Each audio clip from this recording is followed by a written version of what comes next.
Olá, galerinha que nos acompanham em nosso canal sobre direito previdenciário, especialmente em nossas atualizações. Em nossa última atualização, nós falamos do auxílio acidente e os precedentes vinculantes já decididos pelo STJ.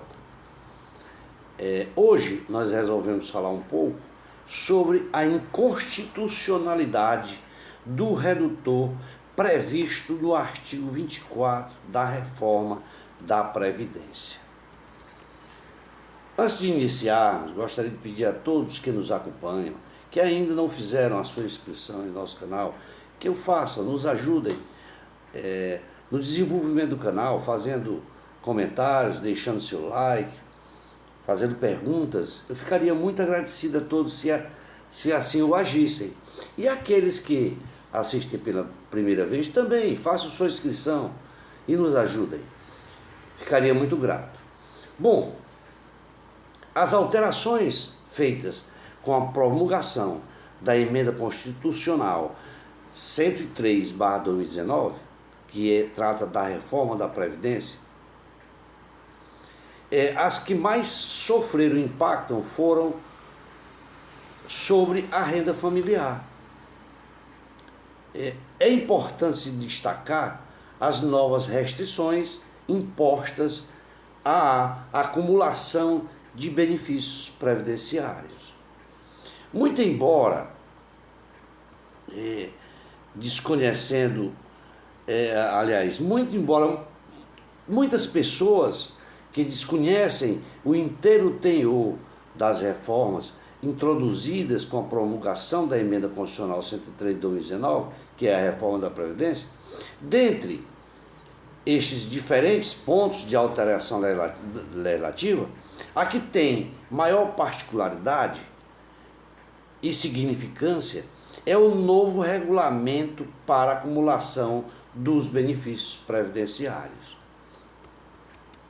Como nós sabemos, o sistema previdenciário foi criado com o intuito de promover a proteção dos trabalhadores em situações imprevistas, como doenças e até a morte, além de auxiliar na preparação para o final da carreira, quando não há mais aquela possibilidade de trabalho. Observamos que todo o da reforma e esse contexto dessa reforma, existem, portanto, dois benefícios previdenciários que possuem vocação prolongada no tempo, cuidando de situações duradouras.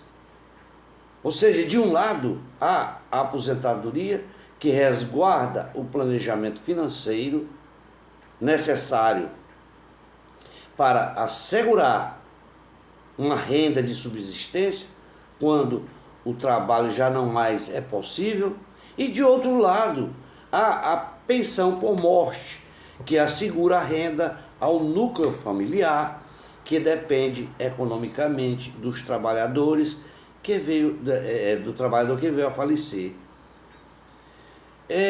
Também se observa que existe a possibilidade de recebimento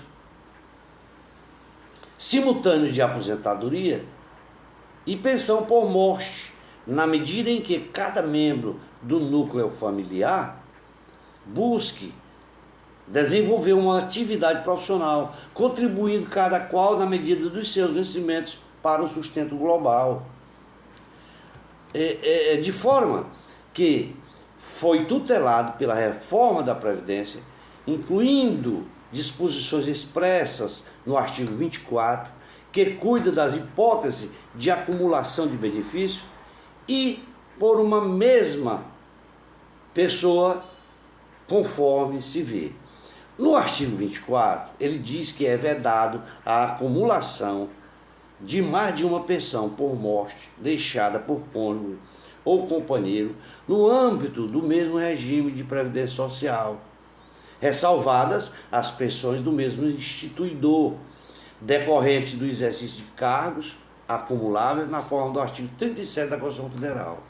Lá no seu parágrafo 1º, ele diz que será admitido, nos termos do parágrafo 2º, a acumulação de, inciso 1, pensão por morte deixada por cônjuge ou companheiro de um regime de previdência social, com pensão por morte concedida por outro regime de previdência social ou com pensões decorrentes das atividades militares que tratam os artigos 42 e 142 da Constituição Federal.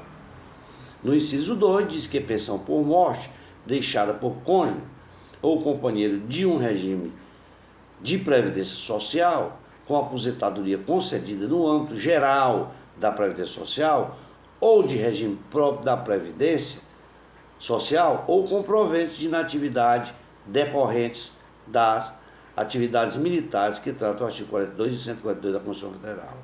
No inciso 3, ele diz que pensões decorrentes das atividades militares de que tratam os artigos 42 e 142 da Constituição Federal, com aposentadoria concedida no âmbito do regime geral da Previdência ou do regime próprio da Previdência Social. Bom, em uma leitura inicial, poderia parecer benéfica a previsão que estabelece a possibilidade de acumulação de diversos benefícios, vedando apenas o recebimento simultâneo de pensões por morte em um mesmo regime de previdência, naquele mesmo regime da Previdência. Entretanto, é necessário prestar atenção ao disposto no parágrafo 2º do mesmo artigo. Senão, vejamos, parágrafo 2º do mesmo artigo, nas hipóteses das acumulações previstas no artigo 1º, do parágrafo 1º, é assegurada a percepção de valor integral do benefício mais vantajoso e de uma parte de cada um dos demais beneficiários, apurada cumulativamente de acordo com as seguintes faixas: 1. 60% do valor que exceder um salário mínimo até o limite de 2 salários mínimos. 2. 40% do valor que exceder 3 salários mínimos até o limite de 4 salários mínimos.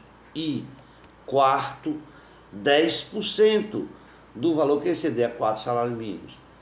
Bom, na prática, o que a reforma da Previdência promove é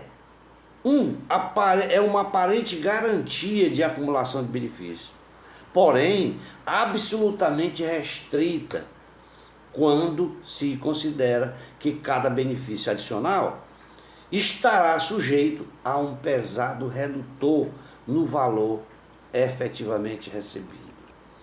Tal alteração nos mostra patentemente absurda,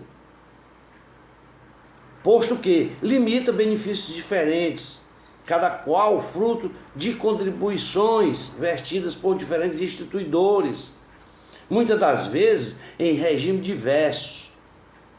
É preciso demonstrar como tal situação se converte em uma absoluta inconstitucionalidade, qual seja resguardado como direito fundamental social em nosso ordenamento jurídico.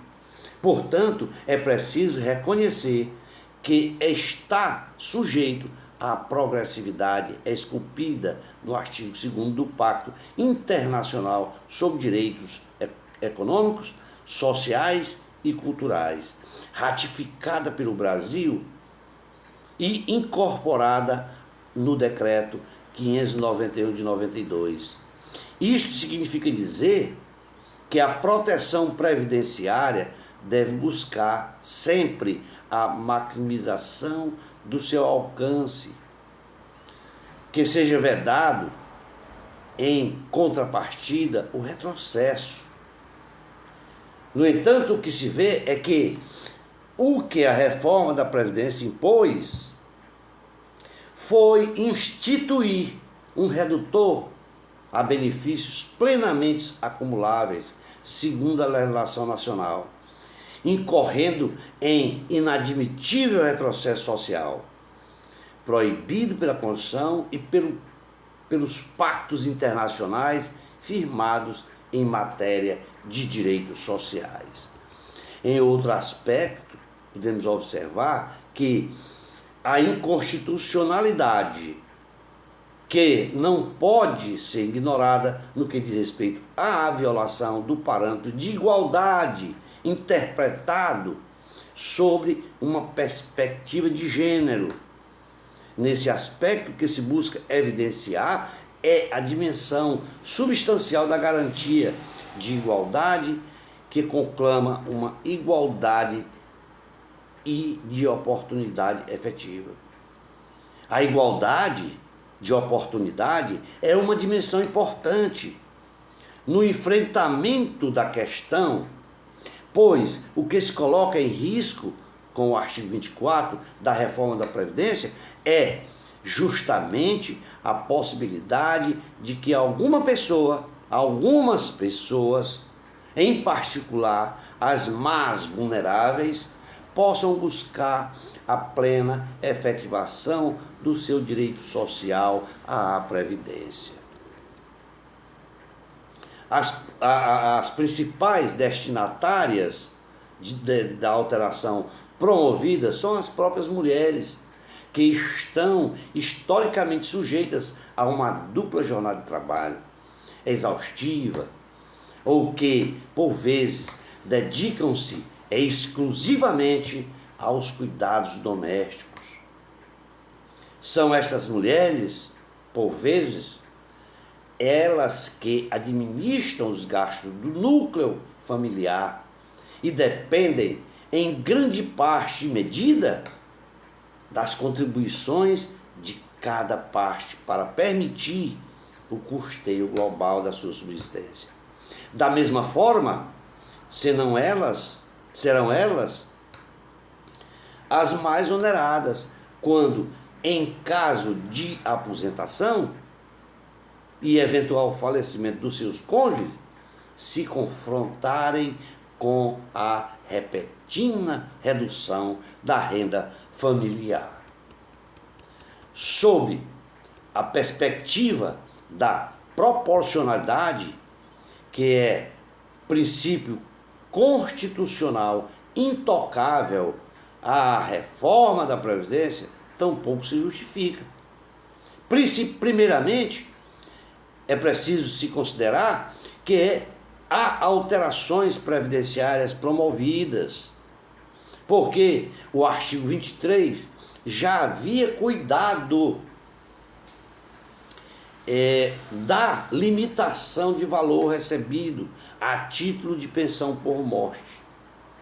Portanto, ao prover uma segunda redução genérica de benefício no seu artigo 24, há patente violação ao princípio da proporcionalidade, que veda a dupla penalização de benefícios na hipótese de incidências de redutor sobre benefícios que já ostentam seus próprios fatores de redução.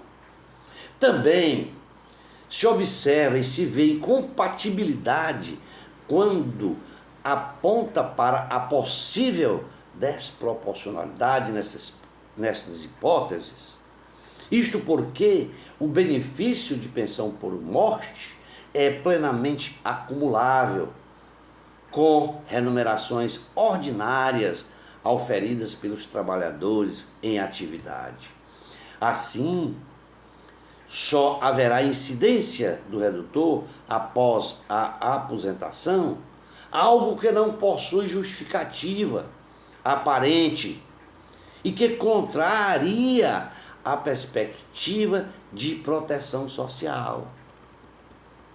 Em essência, a reforma da Previdência estimula que os trabalhadores permaneçam em atividade, mesmo já ostentando todos os requisitos para a aposentação, apenas para evitar a incidência do redutor introduzido em seu artigo 24.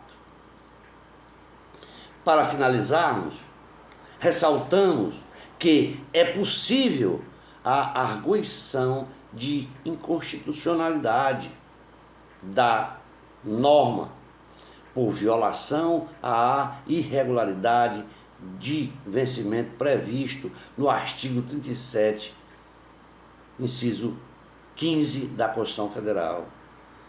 Para além da lesão à segurança jurídica, valor fundamental em nosso ordenamento. É especialmente quando se pretende aplicar a hipótese do artigo 24 da reforma da Previdência para a acumulação de novos benefícios com outros já adquiridos sob a égide da legislação vigente à época e que assegurava o recebimento integral. Os argumentos aqui elencados e destacados informamos que juridicamente é possível, é evidente, que as alterações legislativas violam parâmetros constitucionais, além de ignorar o caráter contributivo do sistema, e que, se existe contribuições específicas, cada qual por seus contribuintes, não pode haver o simples tolimento de benefícios indispensáveis para o sustento da entidade familiar, nem mesmo sob o argumento de crise econômica ou de falta de recursos. Vamos ficar por aqui para que não fique muito cansativo. Esperamos ter contribuído com todos vocês que assistem nossos vídeos e até a nossa próxima publicação. Forte abraço a todos e até mais.